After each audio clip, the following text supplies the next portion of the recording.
உன்னை போல் பிறரை நேசி, எல்லாரையும் உன் குடும்பமா நினை. இதுதான் எல்லா ரிலிஜனும் எல்லா கடவுளும் சொல்றாங்க. வணக்கம் மக்களை, இன்னைக்கு நான் பார்க்க போகிற வீடியோஸ் இதை பற்றினா மதராசி ட்ரெய்லர் ரிலீஸ் ஆயிருக்கு. ஸோ நீங்கள் எல்லாருமே பார்த்துருப்பீங்க. கண்டிப்பாக நான் பேசுவேன்னு உங்களுக்கு தெரிஞ்சிருக்கோம். அதில் வர வார்த்தைகளும் அந்த யூனியன் ஆஃப் சவுத் இந்தியா, இப்போ இந்த யூனியன் ஆஃப் சவுத் இந்தியா அப்படின்றத நம்ம எப்போ இருந்து சொல்லிட்டு இருக்கோம். இந்த மதராசப்பட்டினம் அப்படின்னு சொல்லுவாங்கல்ல, அது ஒட்டுமொத்த யூனியன் ஆஃப் சவுத் இந்தியா தான். சென்னை மட்டும் கிடையாது. மதராஸ் அப்படின்னா மெட்ராஸ் வந்து சென்னை மட்டும் கிடையாது. மதராஸ் அப்படின்னு சொல்கிறது வந்து அந்த பிரிட்டிஷ் காலகட்டத்தில் ஒட்டுமொத்த யூனியன் ஆஃப் சவுத் இந்தியா தான். அந்த சவுத் இந்தியா இருக்குல்ல, அந்த தான் கர்நாடகா, ஆந்திரா, கேரளா இது எல்லாமே சேர்த்து தான் மதராசின்னு சொல்லுவாங்க. ஸோ இன்ன வரைக்கும் சவுத்துலேருந்து போனோம்னாலே மதராசி அப்படின்னு கேட்பாங்க. அந்த வழக்கம் இன்ன வரைக்கும் நார்த் இந்தியாவில் இருக்குது. ஓகே, இப்போ கான்செப்ட் என்னன்றது உங்களுக்கு நல்லாவே தெரிஞ்சிருக்கும். பாயிண்ட் என்ன, ஸ்டார்டிங்கில் என்ன சொல்லிட்டு வராங்க, எல்லாரையும் உன்னுடைய சகோதரத்தோட நேசி, அன்பும் கருணையாக இருக்கணும். எல்லா மதத்துலேயும் சொல்லக்கூடிய விஷயம் ஒன்றே ஒன்று தான், அன்பு, அரவணைப்பு, ஒற்றுமை. ஆனால் இந்த ரிலீஜியன்ஸ் எல்லாமே சொல்லக்கூடிய ஒரு வார்த்தை, ஒரே வார்த்தை தான். ஆனால் வேறு வேறு மதங்கள், வேறு வேறு மொழிகள், வேறு வேறு இனங்கள் அப்படின்னு பிரிஞ்ச பிறகு ஒரே கோட்பாடாக இருந்தாலும் அவர்களுக்குள்ள நாங்கள் தான் பெருசு, நீங்கள் தான் சிறுசுன்னு சொல்லி சண்டை போட்டுக்கிட்டு சாகிற கூட்டம் தான் இங்கே அதிகமாக இருக்குது. அதை ஒற்றுமையை பேசுகிற மாதிரி ஒரு வார்த்தை வச்சுருக்காங்க. இவங்க ஒற்றுமையை பேசுகிறாங்கனாலே அமைதிக்கு பின் நடக்கும் பூகம்பம் மாதிரி தான் இவங்க பண்ணுறது. அப்படி தான் ட்ரெய்லர் ஃபுல்லாமே இருக்குது. கிட்டார் வாசிப்பார் நம்ம ஆள், துப்பாக்கி வாங்கினாப்புல இல்லை. So guitar வாசிப்பார். அவர் வந்து பிகில் படத்தில் பிரமிட் சிம்பிள் போட்டு இந்த ஈகிள் அந்த ஒன் ஐ சிம்பிளை போட்டு நான் தான் இலிமினாட்டின்னு காட்டி வந்தாப்புல. ஸோ அவர் இப்போ கிளம்பிட்டாப்புல, நான் அரசியல் போயிட்டேன், அவ்வளோதான், எனக்கு அடுத்து பதவி உதவி கொடுத்துட்டாங்க, நான் அந்த அச்சீவ்மெண்ட்டுக்கு போயிட்டேன், அங்கே கிளம்பிட்டார். இவர் இப்போ அடுத்து துப்பாக்கி கையில் கொடுத்துருந்தா என் பொறுப்பு ஒன்றை கொடுக்குறேன் அப்படின்னு சொல்லிட்டு இனிமேல் நீ தளபதியாக இருந்துட்டு போ அப்படின்னு. என்னங்கடா, இப்போ நல்லா புரிஞ்சுக்கோங்க, இவங்க உச்சத்தில் இருக்கிறது வந்து நீங்க கொண்டாடுறதுனால இல்லை, அவங்க டிசைட் பண்றதுனால. துப்பாக்கி ஏன் அவர் கையில கொடுக்கணும்? இவர் அடுத்த தளபதியா இருக்கணும்னா அவரோட திறமையினால வரலாம்ல, அவரோட வேக்கமா இவர் ஃபில் பண்ணலாம்ல. இவர் ஏன் துப்பாக்கி கொடுக்கணும்? துப்பாக்கி பிடிங்க சிவா. கொஞ்சம் வருடங்களுக்கு முன்னாடி குழந்தைங்களை பிடிச்சிட்டாருன்னு சொல்லுவாரு. அதுக்கும் கொஞ்சம் வருஷத்துக்கு முன்னாடி விஜய் தான் குழந்தைங்களை பிடிச்சிருப்பாரு. குழந்தைங்களுக்கு பிடிச்ச ஒரு ஸ்டாரா இருப்பாரு. அதாவது நாங்களாம் சின்ன பசங்களா இருக்கும்போது எங்க வீட்டில் இருக்கவங்களும் விஜய் ஃபேன்ஸ் தான் இருப்பாங்க, இப்போ வரைக்கும் இருக்காங்க. சரி, ஓகே, இதெல்லாம் மேட்ரு. இந்த கிட்டார் வாசிக்கிறது இருக்குல்ல, கிட்டார் வாசிக்கும் பார்த்தாங்க பக்கத்தில் ஒரு சிம்பிள் லோகோ போட்டுட்டாங்களே, இந்த லோகோ பக்கம் உங்களுக்கு எதுவும் தெரியல. ஸோ அதுக்காக தான் நான் வீடியோ பண்ணுறேன். இலுமினாட்டியோட சிம்பிள் அந்த ட்ரையாங்கிள் போட்டிருப்பாங்கல்ல, அந்த காம்பஸ் மேலேயும் கீழேயும் போட்டிருப்பாங்கல்ல. ஸோ அதை கரெக்டாக காட்டியிருக்கானுங்க. அதாவது அவர் வந்து பிகில் டீஷர்ட் போட்டு வந்தாப்புல, இவர் ஓப்பனாகவே ஆமாம் நானும் தான் அப்படின்னு சொல்கிறாரு. இதில் இன்னும் டைலாக்ஸ்லாம் இருக்குது உள்ள. இப்போ அதை பார்க்கறதுக்கு முன்னாடி இந்த வீடியோவில் என்ன இருக்குது அப்படின்றத கொஞ்சம் இன்னும் டீட்டெயிலாக பார்க்க வேண்டியது இருக்குது. வாங்க வீடியோக்குள்ளே போகலாம்.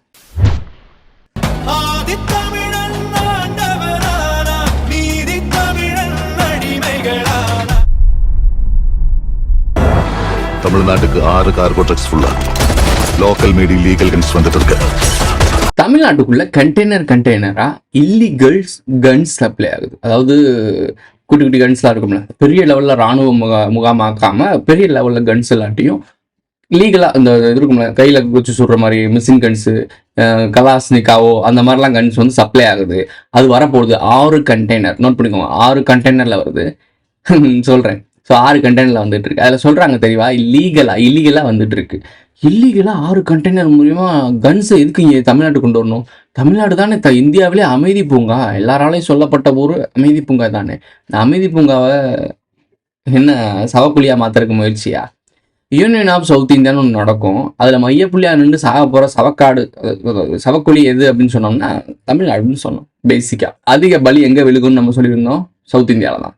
ஸோ அப்போது இங்கே பலிகள் எப்படி விழுகும்? சும்மா வேணாலும் போகிறேன் வேணா மானத்துலேருந்து வெங்காயத்தையும் கருவேப்பிலை கொத்தமல்லி தூக்கி போட்டு போவானா? கிடையாது. எப்படி தூக்கி போடுவான்?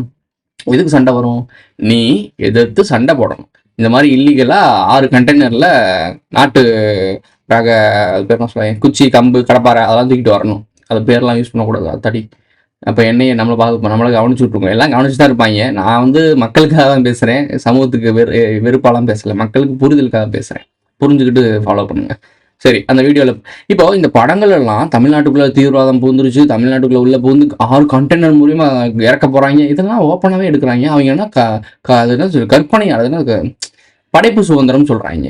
அப்போது அந்த படைப்பு சுதந்திரம்னு ஒன்று இருக்கும் போது அது பேச்சு சுதந்திரம்னு ஒன்று இருக்குல்ல, அதான மெயின் மேட்ரு. அதுக்கு தானே போராடி வென்றோம் பேசுறதுக்கு. அப்போ நம்மளும் பேசலாம். ஸோ அது புரியும்னு நினைக்கிறேன் பார்க்குறவங்களுக்கு. ஸ்டேட் பார்டர்ல தடுக்கணும் மேட்ரை கவனிச்சிங்களா? அது தமிழ்நாட்டுக்குள்ளே வரவிடாம பார்டர்லேயே தடுக்கணும் அப்படின்றாங்க. ஸோ அப்போ இந்தியா தமிழ்நாட்டுக்குள்ளே இந்த கன்ஸ்லாம் சப்ளை ஆச்சுன்னா என்ன நடக்கும்னு யோசிச்சு பாருங்க. கன் எடுத்து என்ன ஒருத்தனை அவனே விளையாடுவாங்களா? தீபாவளி துப்பாக்கி மாதிரியே சுட்டுட்டேன் ஆன்சாப் அப்படின்னு விளையாடுவாங்களா? கிடையாது. கலவர பூமியாக மாறும். ஒரு நாட்டுக்குள்ள தேவையில்லாம இந்த மாதிரி கன்ஸ் சப்ளை ஆகுது. ஆல்ரெடி வெட்டுக்குத்துலாம் போயிட்டு இப்போ ஆல்ரெடி நார்த் இந்தியான்ஸ்லாம் கன்ஸ் தூக்க ஆரம்பிச்சிட்டாங்க, கலாச்சாரம் ஆரம்பிச்சிருச்சு. இப்போ இது அதிகமாகச்சு என்ன அப்படின்னா, முதலாச்சும் இறங்கி ஃபீல்டு ஒர்க் பண்ணி ஒரு 4-5 பேர் இறங்கி வேலை வைப்பாங்க. இப்போ அப்படிலாம் கிடையாது, எங்கேயோ இருந்து கூட தட்டு விட்டுட்டு வண்டி எடுத்து போயிட்டே இருப்பாங்க. ஸோ தவறுகள் நவீனமயமாக்கப்படுது. ஸோ அப்போ அரசியல் இது நான் எண்டிங்கில் ஒரு விஷயம் கனெக்ட் பண்ணும்போது உங்களுக்கு புரியும். நல்லா தெரிஞ்சுக்கங்க, தமிழ்நாட்டை இவங்க இராணுவ கட்டுப்பாடுகளை கொண்டு வரதுக்கான என்னென்னலாம் நடக்கணுமோ, அதாவது என்னென்ன விஷயங்கள்லாம் தமிழ்நாட்டையும் சவுத் இந்தியாவை சுற்றி நடந்தால் இராணுவ கட்டுப்பாடாக மாறும் அப்படின்றதுக்கான எல்லா விஷயத்தையும் இங்கே படமாக எடுத்து குமிச்சுக்கிருக்காங்க. பீஸ்ட் ஆரம்பிச்சதுலேருந்து, பீஸ்ட்லேருந்து அடுத்த படங்கள்லாம் கவனிங்களேன், எல்லாமே தமிழ்நாட்டுக்குள்ளே தீவிரவாதம் சம்மந்தப்பட்ட விஷயமா தான் இருக்கும். எல்லாமே தெளிவாக முதலாச்சு எதாவது ஒரு படம் ரேராக வரும். இப்போல்லாம் அப்படிலாம் கிடையாது, கண்டினியூஸாக. இந்த எக்ஸ்ன்னு சொல்கிறேன், மிஸ்டர் எக்ஸா, அது ஆரியாவும் விசால் பைப்லையும் நடிக்க போகிறாங்க நினைக்கிறேன். இந்த இந்த சினிமாக்காரனை பற்றி எனக்கு கோவம் தாங்க வருது. அவனுங்க ஏதோ கற்பனை கதை, அவங்களுக்கு அந்த அளவுக்கு அறிவு இருக்கா இல்லையானு தெரியல. அறிவு இருக்கவனும் இதுக்கு ஏற்ற மாதிரி நடந்துக்கிறாங்க. சிவகார்த்தியனுக்கும் விஜய்க்கெல்லாம் விஷயம் தெரியாமலாம் கிடையாது, விஷயம் தெரிஞ்சு தான் நடிக்கிறாங்க. தமிழ்நாடு அமைதி போங்க, இப்படி ஒரு கதைக்களம் எடுக்கிறீங்க, நல்லா இருக்குமா, இன்ட்ரெஸ்டிங்காக இருக்குமா, கற்பனையில் ஏதாச்சும் ஒரு கதையில் நடிச்சுட்டு போகலாம். ஆனால் இவனுங்க சினிமாவில் நடந்துகிட்டு இருக்கிறதெல்லாம் ரியல் லைஃப்பில் நடந்துட்டு இருக்கு. பின்னாடி ஒரு அஜெண்டா நடந்துகிட்டு இருக்கு. அவங்க பண்ணக்கூடிய விஷயத்தை மெசேஜாக கடத்திட்டு இருக்கானுங்க. இதெல்லாம் நடக்க போது, இப்பெல்லாம் நடக்க போதுன்னு காட்டிட்டு இருக்கானுங்க. இது எல்லாருக்கும் தெரிஞ்ச காமனான விஷயம் தான். இதுக்கு காசு எவ்வளோ கொடுக்குறாங்கன்னு சொல்லிட்டு புகழ் கொடுக்குறாங்கன்றக்காக அவங்க கிட்ட போய் நக்கி திங்கிறீங்க இல்லைங்களா, மனுஷங்களாடா கருமம். இப்படி திங்கிறதுக்கு நம்ம பேசாம பிச்சை எடுத்து தின்னலாம். சீரியஸ்லி பிச்சை எடுத்து தின்னலாம். இவ்வளோ புகழும் உச்சியில் இருந்துட்டீங்களா, பெரியவங்க விளாடுறீங்க. நீங்க வந்து நின்றுட்டா இருந்துச்சு நிற்கணுமா, நீங்க மீட்டிங் மட்டும் எல்லாம் வந்து கொஞ்சம் பேய் மாரி கத்தணுமா? அறிவில்லாத முட்டா தற்கூரி தான் அவங்க முன்னாடி தெரியுமா? மனிதர்கள், தமிழர்கள் அவ்வளோ முட்டாளர்கள் கிடையாது. அதை தட்டி இழுப்பதற்காக தான் வேலை பார்த்துட்டு இருக்கோம். இந்த தற்குறி கூத்தாடி பயில பின்னாடி போனீங்கன்னா நாசமாக தான் போவீங்க. அவங்க அதுக்கான வேலை பார்த்துட்டு இருக்காங்க. கோடிகளில் சம்பளம் வாங்கிக்கிட்டு உங்களுக்கே ஆப்படிக்கிறானுங்க. நீங்கள் கட்டி பார்க்கக்கூடிய படங்கள் மூலியமாக தான் இவனுக்கு வருமானமே. அந்த வருமானத்தை வச்சு உனக்கு எதிரான படமே எடுத்துட்டு இருக்கோம். படத்தில் பார்க்கும்போது கொண்டாட்டமாக இருக்கும். இதெல்லாம் பழக்கிறானுங்க உங்களுக்கு. இதெல்லாம் பழக என்ன நடக்கும்னா, ரியல் நடக்கும்போது அந்த படங்களில் பார்த்த மெமரிஸ் உங்களுக்கு இருக்கும். அதை வச்சு நீங்கள் ரியாக்ட் கரெக்ட் பண்ணுவீங்க. புரியாத சொன்னால் சரி, மூளையை பற்றி பேசுவாங்க, நம்ம கான்செப்டில் வரும். எனக்கு தனிப்பட்ட ஆதங்கத்தை பேசிட்டேன். ஸோ கான்செப்டில் வரும். அவன் உடம்புக்கு ஒன்றும் இல்லைம்மா, மூளை தான். அவன் ஒன்று நினச்சிட்டான்னா அதை முடிக்கிறதுக்கு எந்த எக்ஸ்ட்ரீமுக்கு வேணாலும் போவான். உடம்புக்கு எந்த பிரச்சனையும் கிடையாது, அவனுக்கு மூளை தான் பிரச்சனை. நான் உங்கள்கிட்ட என்ன சொல்லியிருக்கேன், நம்ம எல்லாரும் மாட்டிக்கிட்டு இருக்கிறது மூளை இன்னும் சிறையில் தான் மாட்டியிருக்கோம். நாம தெளிவாக ஒரு விஷயத்த சொல்லிட்டு வருவோம். அதை வச்சு அவங்க ஆமாண்டா இப்போ என்னடா இப்போ இந்த விஷயத்தை தெரிஞ்சுக்கிட்டே அதை வச்சு நான் ஒரு படம் எடுப்பேன்டா, ஒரு கோமாளி தூக்கிட்டு வந்து நடிக்க வைப்பேன்டா, பிரம்மாண்டமாக ஹிட் பண்ணுவேன்டா, உங்களால் என்னடா பண்ண முடியும், பிடுங்கடா போய் பார்ப்போம்டா அப்படின்ற திமிரில் தான் இவங்க ஒவ்வொரு டைலாக்ஸும் வைப்பானுங்க. அது நல்லா கவனிச்சு பார்த்தீங்கன்னா, மூளை இன்றும் சிறையில் மாட்டியிருக்காரான். அவனுக்கு ஒன்று நினச்சிட்டான்னா அதை முடிக்காமல் விடவே மாட்டானா. அது மூளை தான், மற்ற உடம்புல எந்த பிரச்சனையும் இல்லை. ரோபோட் மாதிரி ஆக்சஸ் எடுக்கிறது தான். அவதார் கான்செப்டை நீங்கள் எடுத்துக்கிட்டிங்கன்னா உங்களுக்கு தெரியும். நான் சொல்கிறது இந்த பேண்டோரா அவதார், அந்த அவதார் கிடையாது. இவங்க சொல்லுவாங்கல்ல விஷ்ணுவோட அவதாரம்னு சொல்லுவாங்கல்ல. ஸோ அந்த ஒற்றையாற்றரோட அவதாரம் எப்படி அப்படின்னா, அது உள்ளே வர முடியாது, ஒரு ஹோஸ்ட்டை தேர்ந்தெடுக்கும். இந்த பேய் பிடிக்கிறது மாதிரி சொல்லுவாங்கல்ல, அந்த மாதிரி ஹோஸ்ட்டை தேர்ந்தெடுக்கும். அந்த ஹோஸ்ட்டோட மூளையை தான் ஆக்கிரமிப்பு பண்ணும். அதாவது அந்த எண்ண அலைகளை அதை ஆக்சஸ் பண்ணுற அளவுக்கு பயிற்சி பண்ணி வச்சுருவானுங்க. அதுக்காக தான் சோல் சாக்ரிஃபைஸ். சோல் சாக்ரிஃபைஸ் பண்ணும்போது நீ அவங்க கூட கட்டுப்படுத்திடுவ. அதாவது உன்னோட எண்ண அலைகள் எல்லாமே அவன் கட்டுப்பாடுக்குள்ள நீ ஆக்சஸை கொடுத்துருவ. இந்த அங்கே என்ன ஃபுல்லாக ஆக்சஸ் பண்ணிக்கோங்க அப்படின்னு சொல்லி கொடுத்துருவேன். அதன் மூலிமா எவன் கரெக்டான ஹோஸ்ட்டோ அவனுக்குள்ளே புகுந்து காரண காரியத்தெல்லாம் முடிச்சுக்குவாங்க. இதுக்கு பேர் தான் அவதாரம் எடுத்தாங்கன்னு சொல்லுவாங்க. ஒரு சிலவங்களை கண்ணியாக இருக்கவங்க கூட வகுத்துக்கெல்லாம் பறப்பாங்க, அவங்களே அவதாரமாக யூஸ் பண்ணுவாங்க. காரணம் என்னன்னா, டேஸ்டி பேபி. அவங்களை சூஸ் பண்ணி இந்த மரபணு இருந்தால் தான், இந்த மரபணு இந்த கருமுட்டையோட சேர்ந்து ஒரு குழந்தை பிறந்தாதான், ஹியூமன் ஃபார்மில் பிறந்தாதான் இவனுங்களை ஏற்றுப்பானுங்க. ஸோ ஒரு ஹியூமனோட உடம்புக்குள்ள அந்த கருமுட்டையும் இந்த ஸ்பெர்மையும் தூக்கி சொருகி உள்ளே விட்டு ஒரு குழந்தைய பெற்று வை. அந்த குழந்தை தான் நமக்கு ஈஸியாக ஆக்சஸ் பண்ண முடியும். அதாவது அந்த கனெக்ஷன்ஸ் இருக்குல்ல, அது ஈஸியாக ஆக்சஸ் பண்ண முடியும். அந்த மாதிரி ஒரு தனி லைனேஜ் வச்சுருப்பானுங்க. அவனுங்க தான் இந்த வேலையை பார்ப்பானுங்க. இது ஒரு மைன்யூட்டான விஷயம், அதுதான் சொல்ல வரானுங்க. மூளை தான் அங்கே பிரச்சனை. அவன் நினச்சிட்டானா அதை முடிக்காமல் விடவே மாட்டான். ஸோ பிரெயினை கட்டுப்பாட்டில் எடுத்துக்கிட்டீங்க அப்படின்னா, நீங்கள் சொந்த பிரெயினை கட்டுப்பாட்டில் எடுத்தீங்கன்னா நீங்கள் நல்ல விதத்தில் செயல்படுவீங்க. வேற ஒருத்தன் கட்டுப்பாட்டில் எடுத்தான்னா அவன் உங்களை என்னென்ன செய்யணும்னு நினைக்கிறானோ எல்லாத்தையும் செஞ்சு வச்சுருவான். இதுதான் சொல்ல வரானுங்க. இன்னமும் நிறைய மைன்யூட்டான டைலாக்லாம் இருக்குது. இந்த துப்பாக்கின்னு சொன்ன உடனே துப்பாக்கி படத்தை வில்லன் இருக்கான்ல, அவங்க வந்துடுவான். அது என்ன பேசுகிறான் அப்படின்னு நீங்கள் கவனிச்சிங்கன்னா, தமிழ்நாடு அவ்வளோ ஈஸியாக ஒன்றும் பண்ணிட முடியாதுன்னு சொல்கிறான். Getting into Tamil Nadu is not easy, Chira. அந்த டைலாக் கவனிச்சிங்கன்னா, தமிழ்நாடு வந்து ஸ்பெசிஃபிக்கான ஏரியா அவங்களுக்கு. இங்கேருந்து போனவங்க தானே அவங்களுக்கு தெரியுங்களா இந்த லேண்டோட சூடு என்ன, இந்த லேண்டோட வீரம் என்ன, இந்த லேண்டோட பவர் என்னன்றது அவங்க நல்லாவே தெரியும். இவனுங்களை அவ்வளோ ஈஸியாக அடிக்க முடியாதுன்றதுக்காகத்தான் பல ஆண்டு காலமாகவே இவனுங்களை நவீனத்துவம் படுத்துகிறோம், இவனை வந்து நல்ல விஷயம் கற்றுக் கொடுக்குறோம், அமைதியாக, அதாவது இந்த அமைதி, சாந்தம், இந்த மாதிரி விஷயங்கள் மட்டுமே தமிழ்நாட்டில் அதிகமாக இருக்கும். அமைதி பூங்கான்ற பேர் இதெல்லாம் ஏன் காரணம்னா, இதுதான் உக்கிரமான பூமி. இங்கே இருக்கவங்கலாம் உக்கிரமானவங்க. ஸோ அரக்கத்தன்மைக்கு மேலானவனுங்க. ஆனால் அவனுங்களை டம்ப் பண்ணி டம்மி பீஸாக வச்சுருக்காங்க. தமிழர்களுடைய உண்மையான அந்த மரபணு வெளியே வந்துச்சுன்னா செதறிடுவாங்க எல்லாரும். ஸோ அது வந்துடவே கூடாதுன்றக்காக தான் காந்திஜி உப்பு சத்தியாகிரகம், காந்திஜி வந்து அகிம்சையில் ஆரம்பிச்சதுக்கே தமிழ்நாட்டுக்குள்ள மதுரைக்கு வந்துட்டு போன போல தான். அந்த ட்ரெஸ் எல்லாம் கழட்டினாப்புல இல்லை, அதெல்லாம் இங்கே தான். ஸோ இங்கே இருந்தானே கந்தன், மீனாட்சி எங்கே இருக்குது? மதுரையில் தான் இருக்குது. கந்தனுக்கு வேல் கொடுத்தது யாரு? மீனாட்சி தானே. போய் சண்டை போடுறான்னு இங்கே வந்து வாங்கிட்டு தான் போனாங்க. இதெல்லாம் வரலாற்று பின்னணி. ஓகே, அவர் சொன்ன டைலாக்கை கவனிச்சிருப்பீங்க. இதெல்லாம் விஷயம் உங்களுக்கு இந்த மாடர்ன் டைப்பில் நீங்கள் நினச்சி பார்க்க முடியாத அளவுக்கு கூட இங்கே விஷயங்கள் நடந்துகிட்டு இருக்கு. அதை உணரும் தன்மை தான் இழந்துட்டீங்க. இது ஏதோ ஜஸ்ட் ஒரு மூவி, இது ஒரு ஃபேண்டசி, ஒரு வெப் சீரிஸ் அப்படின்னு நினச்சிட்டு நீங்கள் நம்பிக்கிட்டு என்ஜாய் பண்ணிட்டு இருக்கீங்க. கொஞ்சம் கடந்த காலமாக ஒரு 10-15 வருஷமாக நீங்கள் வந்து கொஞ்சம் கவனித்து பாருங்கள். நீங்கள் பார்த்த சீரீஸ், நீங்கள் பார்த்த மூவிஸ், இதில் எல்லாமே நிகழ்காலங்களில் நடக்கிற மாதிரி தெரியுதா? ஒரு காலத்தில் மூவிஸில் தான் இந்த லீகல் அஃபேர், இன்னொருத்த இதெல்லாம் நடக்கும். சின்ன குழந்தை ஸ்கூலில் படிக்கும் போது லவ் பண்ணுறதெல்லாம் ஸ்கூலில் தான். அதாவது தென் 3ன்ற ஒரு படம் நடித்தான் தனுஷ். அப்போல்லாம் மோஸ்ட்லி எல்லாம் சைட்டு தடிக்க தான் செய்வானுங்க. அதாவது ஒரு பொண்ணை பார்ப்பாங்க, பிடிச்ச பொண்ணை பார்ப்பாங்க, க்ரஷ் இருக்கும், எல்லாம் இருக்கும். ஆனால் ஃப்ரெண்டாக தான் விளாண்டுட்டு இருப்போம், நமக்கு தெரியாது அது லவ்னே தெரியாது. ஆனால் அந்த ஸ்கூல் குழந்தைகளையும் நாசமாக்குனது படம் என்ன?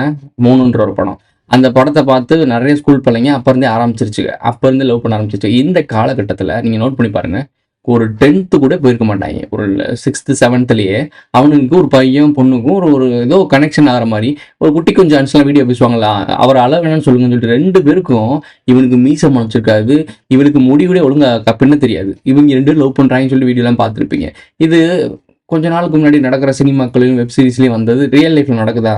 ஸோ இதெல்லாம் ஃப்யூச்சரில் நாங்கள் பண்ண போகிறோம், அதுக்கு முன்னெடுப்பு இது. இப்போ பாரு உன்னை எப்படி கொண்டு போகிறோம் பாரு அப்படின்னு சொல்லிட்டு உன்னை சொல்லி தான் செய்கிறேன். முட்டா தற்குறியாக இருந்தேன்னா இன்னமும் செய்வேன். World war. சரி, உங்களுக்கு இன்னொன்று சொல்கிறேன். ஓகே, ஒரு பிளாஸ்ட் ஆகிற சீக்வன்ஸ்லாம் பார்த்துருப்பீங்க. தமிழ்நாட்டில் என்னைக்காவது இப்படி ஒரு விஷயம் பார்த்துருப்போமா?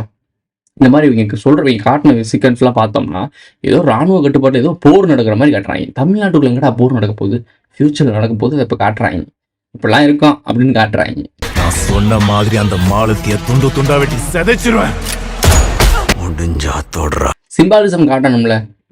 விஜய் வந்து 13 குறிச்சவர். ஸோ 13 குறிச்சது டைரெக்டாக 13லாம் சொல்ல மாட்டார், 22. அது கூட்டினா 4ஐயும் 22வையும் கனெக்ட் பண்ணி பார்த்தீங்கன்னா அப்படி தான் காட்டப்படும்.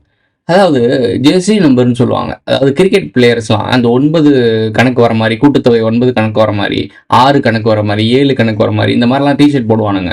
ஸோ இதெல்லாம் காரணம் என்ன? கொஞ்சம் தேடி பாருங்க தெரியும். தற்கொலை மாட்ட பேசக்கூடாது. நம்பர்ஸில் நியூமராலஜியில் பண்ணுறானுங்க. ஸோ இங்கே சிவகார்த்தியன் அவங்க அடிக்கும் போது நான் இப்போ அடுத்த விஜய் நான் 13 ஏற்று நடிச்சிட்டு இருக்கேன்றதை சிம்பாலிசமாக காட்டுறதுக்கு அங்கே அவன் சண்டை போட்டுட்டு இருக்கும்போது 103ன்னு காட்டுறாங்க. 0 எடுத்துருங்க, மைனஸ் தான். ஸோ அதை பார்த்தீங்கன்னா 13. விஜய் கணக்கு கவனிச்சிங்கன்னா 22 கூட்டினா 4 பிரிச்சுன்னா 13. 4 பிரிச்சு அப்படி 2 தானே வரும், கிடையாது. 1 தனியாக எடுத்துக்கிட்டிங்கன்னா 3 தனியாக இருக்கும். ஸோ இது ஒரு நம்பர் பற்றி புரிஞ்சவங்களுக்கு தான் தெரியும். கோஸ்டல் ஏரியா நீங்கள் காட்டக்கூடிய தான் காணிங்களேன், ஃபுல் அண்ட் ஃபுல் ஹார்பரில் தான் இந்த மாதிரி கண்டெய்னர்ஸ் வருதுன்னு சொல்லுவாங்க. இப்போ ரீசெண்டாக கூட கொஞ்ச நாள் முன்னாடி நார்த் இந்தியாவில் ஏதோ ஒரு ஹார்பரில் வந்து இந்த கோலமாவுலாம் வந்துச்சுன்னு சொல்கிறாங்க. இந்தியாவுக்குள்ளே எப்படி சப்ளை ஆகிருக்கும் சொல்லுங்கள்? இந்த மாதிரி தேவையில்லாத கோலமாவு, மைதா மாவுலாம் விற்கிறாங்க இல்லை, சின்ன குழந்தைங்களை கூட ஈஸியாக ஆக்சஸ் பண்ணுற அளவுக்கு பேப்பர்லாம் என்னமோ போடுறாங்கன்றாங்க. நான் சின்ன வயசில் இருக்கும்போது ஒரு இலை இருக்கும், பச்சை கலரில் இலை இருக்கும், அந்த இலையை யூஸ் பண்ணுவாங்க. அது எனக்கு தெரியும். அது கட்டையெல்லாம் நார்மலாக யூஸ் பண்ணிட்டு நான் பார்த்துருக்கேன். அது மோஸ்ட்லி ஏதாவது திருட்டு பையில மொல்ல மாதிரி பையனோட கான்டாக்ட் இருக்கும்போது ஈஸியாக கிடச்சிரும், அது ஓகே.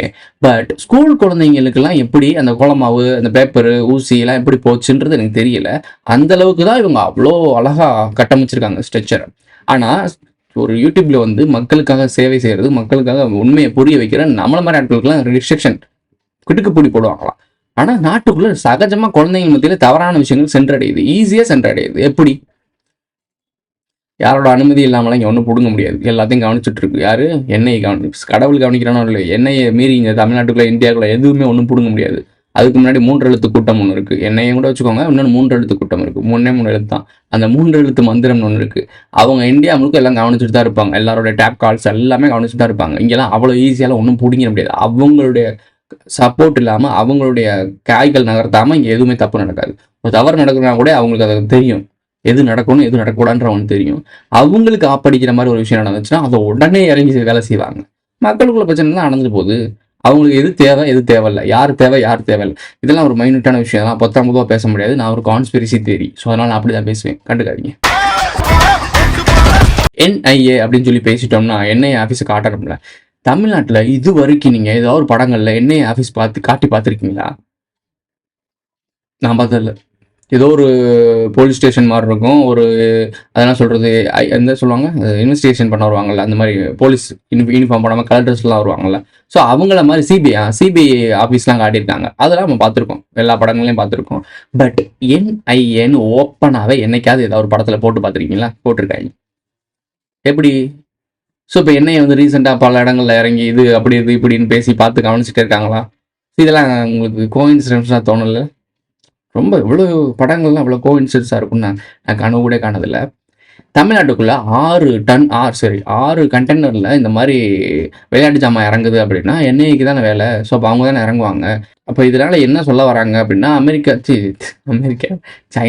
சைனா, ரஷ்யா இவங்க எல்லாருமே யூனியன் ஆஃப் சவுத் இந்தியா பிரியறதுக்கு விரும்புவாங்க. கண்டிப்பாக இந்தியான்ற ஒரு நாடு வந்து தான் ரெண்டாக பிரியறதுல பெரிய பெரிய நாடுகள் விரும்ப தான் செய்யும், சீரியஸ்லி விரும்ப செய்யும். பொலிட்டிக்கல் ஞானம் இருக்கவனுக்கு தெரியும்.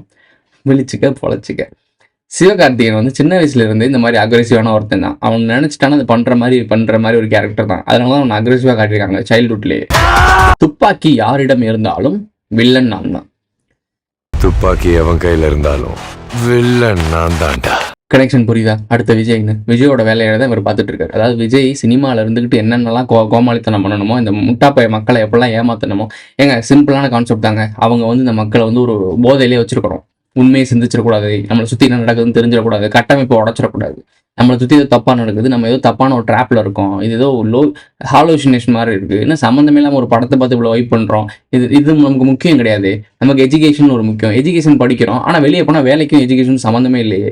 என்னடா எல்லாமே முரண்பாடாக இருக்குது, இப்படிலாம் திங்க் பண்ண ஆரம்பிச்சிட்டேன்னா நீ ஒரு மேட்ரிக்ஸ்குள்ளே இருக்க. நீ அடிமைப்படுத்துறதுக்காக உருவாக்கப்பட்ட ஒரு ஆடு அப்படின்றது தெரிஞ்சிடக்கூடாதுன்றதுக்காக வேலை பார்க்கக்கூடிய அடிமை நாய்கள் நிறையா இருக்குது. அந்த அடிமை நாய்கள் நக்கி தின்னு பொழைக்கிறதுக்கு நம்மளை மாதிரி மனிதர்கள், சாதாரண மனிதர்களை முட்டா பயலாவே வச்சிருக்கிறதுக்காக வேலை பார்ப்பாங்க. கோடிகளில் சம்பளம் வாங்கிட்டு பெரிய எலைட் அந்த மாதிரி பேர் வாங்கிட்டு உட்காந்துருப்பாங்க. கோடிகளை சம்பாரிச்சு ஆடி அம்பாஸ்டரில் போவாங்க. நீங்கள் ஃபோட்டோ எடுக்க போன கூட பெரியமோ நீங்களும் தீட்டு மாதிரி உங்களை ஒதுக்கி வைப்பாங்க.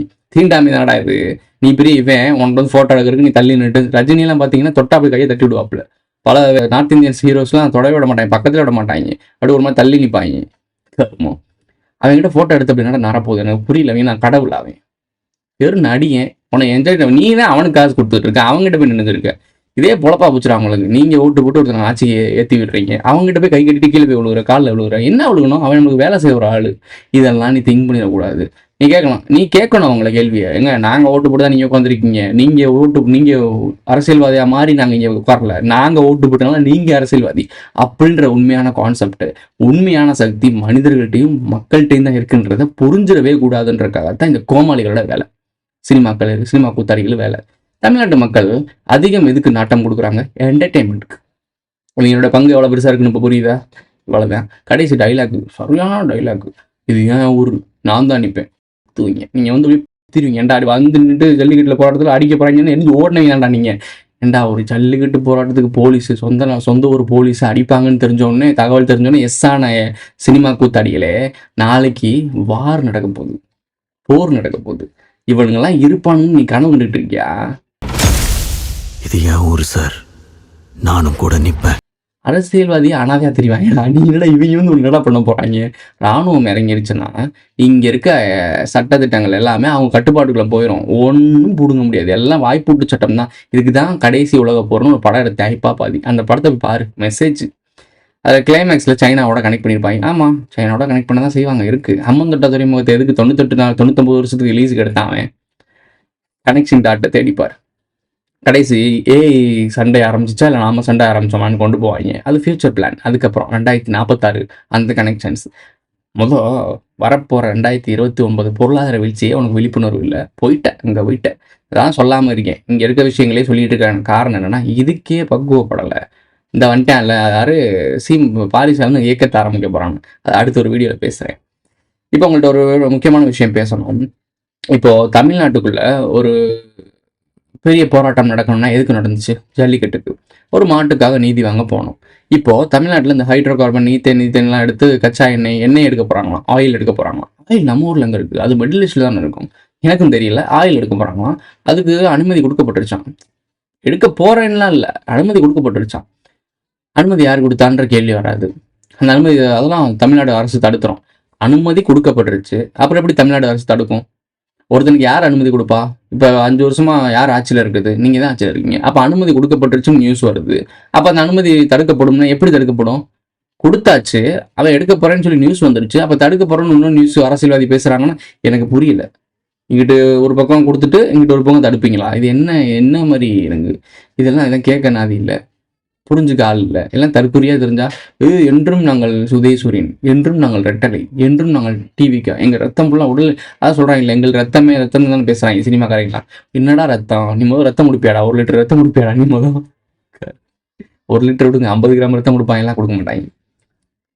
50 ml கூட கொடுக்க மாட்டாங்க. அது 50 ml தான் சொல்லணும். ஓகே, அமெரிக்கா ஆயில் வந்து ஒரு முக்கியமான விஷயம். இதை பாருங்களேன், அமெரிக்காட்ட இருந்து ஆயில் வாங்குறதுக்கு சிக்கல் கொடுக்குறீங்க. யார் எங்களுக்கு குறைந்த விலையில் சலுகை பண்ணுறாங்களோ, நான் ஒரு வீடியோவில் பேசுனேன், அப்படியே பேசியிருக்காரு, யார் குறைந்த விலையில் எங்களுக்கு ஆயில் தராங்களோ அது எங்களுடைய மக்கள் தொகை அதிகமாக இருக்குது, எங்கள் மக்களுக்கு வந்து வரியை ஏற்ற முடியாது, ஏற்கனவே ஏற்றி சின்னாமனமாக வாழ்வா சாவான்னு வாழ்ந்துட்டு இருக்காங்க, திருப்பி ஏற்றோம்னா அடித்து பறக்க விட்டு போயிடுவாங்க.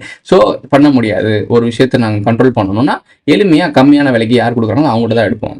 ஏன்னா நாங்களுக்கு இன்னொரு பிளான் இருக்குது. இந்தியன் ஓஷன் கிட்ட நாங்கள் இன்னொரு ஆயில் கிடங்கு எடுக்க போகிறோம் ஃபியூச்சரில். அதான் குபேரன் படத்தில் நாங்கள் முன்னாடி சொல்லிட்டோம்ல, இந்தியன் ஓஷனில் தான் நாங்கள் எல்லாமே பண்ண போகிறோம். அது நாங்கள் படத்தில் சொல்லுவோம், ஆனால் ரியல் லைஃப்பில் வந்து இன்னும் ஃபியூச்சரில் கொஞ்ச நாளுக்கு அப்புறம் தான் சொல்லுவோம். மெசேஜ் முன்னாடியே கடத்திடுவோம். ஓகே, இப்போ என்ன சொல்கிறாரு? இந்த மாதிரி விஷயத்த சொல்லிட்டாரு. அடுத்து தமிழ்நாட்டில் ஆட்சி மாற்றம் வரும், ஆட்சி எடுக்கப்படும், ஆட்சி கவிழ்க்கப்படும் அப்படின்ற வார்த்தை மாதிரி பேசுகிறாங்க. 2026 எலெக்ஷனை ஜெயிக்க மாட்டாங்க. இது எனக்கு புரியல. 2026 எலெக்ஷனில் முடிஞ்ச பிறகு யார் ஜெயிக்க போகிறா? திமுக தான் ஜெயிக்க போகுது. எதிர்கட்சியாக யார்? ஏடிஎம்கேவா? டிவிக்கு வர வாய்ப்பு இல்லை. அதே மாதிரி என்டிகேவும் வர வாய்ப்பு இல்லை. இவங்க எல்லாரும் ஒரு சில கூட்டணி அலையன்ஸ், டிவிக்கு வந்து ஒரு அலையன்ஸ் போயிருச்சுன்னா ஓரளவுக்கு மெஜாரிட்டியான ஓட்டு இருக்குது. இவங்கெல்லாம் சேர்ந்து ஒரு கூட்டமைப்பு அமைச்சாங்கன்னா ஒரு எதிர்கட்சிக்கான வலுவான டீம் உருவாகும். ஆக மாட்டாங்க, இவங்க பிரிஞ்சு கூறுகூறாக கிடக்கணும். ஆட்சியில் இருக்க போகிறது டிஎம்கே தான். அதுக்கு தான் பிளானிங்கு. 2009 யார் ஆட்சியில் இங்கே இருந்தால் ஸ்ரீலங்காவில் என்ன நடந்துச்சு? ரிப்பீட், வேறு ஒன்றுமே கிடையாது. அதுக்காக தான் ஒவ்வொரு பரம்பரையிலையும் ஒவ்வொரு டிஎன்ஏஸையும் ஒவ்வொரு லைனேஜையும் தூக்கிட்டு வந்து இங்கே ஒவ்வொரு இடத்துலையும் உட்கார வச்சுருக்காங்க. கேஸ்டிங் சொல்லுவாங்க. நீங்கள் இப்போ நம்ம பார்த்துட்டு இருக்கோம் லோக்கல் டீம்லாம் பார்க்குறோம், அதாவது நம்ம மக்கள் சாதாரண மக்கள் இந்த எந்த ஆள் இந்த ஆளுன்னு சொல்கிறலாம், அந்த கேஸ்டிங் கிடையாது. சினிமா பிரபலங்கள் கேஸ்டிங் க்ரூஸ்ன்னு சொல்லுவாங்க. இந்த கேரக்டர் இந்த கேஸ்டிங் தான் வைக்கணும்னு சொல்லுவாங்க. அதை பின்புலத்தை தேடி பார்த்தா உண்மையிலேயே ஒவ்வொரு கேஸ்ட் இருக்கவங்க தான் அங்கே மோனோபோனி பண்ணுறாங்க. அதாவது உங்களுக்கு எளிமையாக புரியணும்னா நெப்போட்டிசம். அந்த நெப்போட்டிசம் பண்ணக்கூடிய ஆட்களுக்கு பின்னாடி இருக்க பேர்களுக்கு பின்னாடி பட்டத்தை பார்த்தேன்னா எல்லாமே கேஸ்டிங்காக தான் இருக்கும். வார்த்தையே சொல்ல விட மாட்டாங்க. அதான் கொஞ்சம் மலிப்பி தான் பேசணும். கேஸ்டிங் பேர் தான் இருக்கும், கேஸ்ட் பேர் தான் இருக்கும். ஆனால் சாதி இல்லை. தமிழ்நாட்டில் பெரியார் மண், எவன் அப்போ விட்டு மண்? ஆக்சுவலாக நாகர்களோட இடம் தான், நான் ஒத்துக்கிறேன். இங்கே போர் புரிஞ்சோம், எல்லாம் நடந்துச்சு, எல்லாம் சரி, ஒத்துக்கிறேன். நாகர்களுடைய மண் தான். இந்த பூமி ஆளக்கூடிய தகுதி நாகர்கிட்ட தான் இருந்துச்சு. நம்மளை ட்ராப் பண்ணி கூட்டி வந்தப்போ ஒற்றையாற்றலோட பினாமியாக வேலை செஞ்சது யார்? நாகர்கள். அவன் பண்ண விளைவுகாட அழிவு பாதையாக போனான். ஆனால் அவனுக்கு இணை பிரபஞ்சம் நம்ம முன்னோர்கள் கொடுத்தாங்க. இதை ஏற்றுக்கொண்ட போன நாகர்கள் எல்லாம் போயிட்டாங்க. இங்கே நான் போக மாட்டேன் அடம் பிடிப்பேன்னு சொல்லி உட்காந்துருந்தவன் தான் இப்போ நமக்கு சித்திரவதை பண்ணிட்டு இருக்கேன், இவ்வளோ பஞ்சாயத்து பண்ணிட்டு இருக்கேன். இதுதான் சிம்பிளான ஒரு கான்செப்ட். ஆனால் நம்ம போயிருக்கலாமே, நாம தான் இங்கே வந்திருக்கோம், நாம இணை பிரபஞ்சம் போயிருக்கலாமேன்னு முட்டாப்பை மாதிரி கேள்வி கேட்பாங்க. சிம்பிளான விஷயம் என்னன்னா, இந்த பூமி தான் பேஸு. அதாவது எங்கு தொலைஞ்சோமோ அங்கே தான் தேட முடியும். நாம் தொலைஞ்சது பூமியில், தேட வேண்டியதும் பூமியில். எங்கே தொலைஞ்சோமோ அங்கே தான் வாசல் கிடைக்கும். இணை பிரபஞ்சத்தில் வாசல் கிடைக்காது. அது அப்படியே ஆல்டர்னேட்டாக போயிடும், அது வேற மாதிரி போயிடும். பட் இதான் ரூட் வே. ஒட்டுமொத்த யூனிவர்ஸுக்கும் மையமானதுன்னா பூமி தான். இது உங்களுக்கு புரியாது, கொஞ்சம் காலமாகும். ஸோ இந்த இடத்துல நம்ம விதைக்கப்பட்டிருக்கோம் அப்படின்னா இங்கே இருந்து தான் அறுக்கவும் படும். இது மைன்யூட்டான கான்செப்ட். இதை சொல்லி புரிய வைக்க முடியாது, உணர்ந்து தான் புரிய வைக்க முடியும். இப்போ இந்த மதராசி படத்தோட விஷயங்களே உங்களுக்கு புரியலையே, இப்போ இந்த கான்செப்ட்லாம் எப்போ புரியும்? அடுத்து பாரிசாலன வீடியோ வரும், அதை நீங்கள் பாருங்கள். அந்த பயவில் என்ன பண்ணுது, ஏக்கம் ஆரம்பிக்க போகிறோம். எப்போ? விநாயகர் சதுர்த்தி அன்னைக்கு. வணிகம் விநாயகம் முன்னாடியே பேசியிருக்கோம். அந்த வீடியோஸ் நான் டிஸ்கிரிப்ஷனில் கொடுக்குறேன், இல்லைனா நான் கடைசி எண்டிங்கில் கொடுக்குறேன். இத்தோட இந்த வீடியோ முடிஞ்சிருச்சு. இந்த வீடியோ உங்களுக்கு பிடிச்சிருந்துச்சுன்னா லைக் பண்ணுங்கள், கமெண்ட் பண்ணுங்கள், சப்ஸ்கிரைப் பண்ணுங்கள், மறக்காமல் பெல் ஐக்கான நல்ல போட்டு இந்த ஃப்ரெண்ட்ஸ்லாம் ஷேர் பண்ணுங்கள். உங்களுடைய கருத்துக்களை கீழே பதிவு செஞ்சுட்டு போங்க. ஏன்னா அப்போ தான் எனக்கு புரியும் உங்களுடைய பாயிண்ட் ஆஃப் வியூ எப்படி இருக்குன்றது தெரிஞ்சுப்பேன். சேனலில் மெம்பர்ஸை ஆட் ஆகணும்னா ஜாயின்ற பட்டன் போட்டு விடுங்க. Super thanks. சூப்பர் சேட்லாம் பண்ணணும். இன்ட்ரெஸ்ட் மட்டும் தட்டிவிடுவோம். அடுத்த ஒரு நல்ல வீடியோ சந்திக்கலாம். என்ன வேணா பண்ணிக்கோ, ஆனா உண்மையை சொல்லி எங்க மக்களையாவது காப்பாத்தியா. நான் என்ன மயிர்கிற அவங்களை காப்பாத்தணும், சாவட்டும். நீ உண்மையிலே இந்த மக்களுக்கு நல்லது பண்ணணும்னு நினைச்சினா திரும்பி வா. நீ ஒருத்தனும் வரப்போறதில்ல உங்களை காப்பாத்த. கதை என்ன முடியலடா.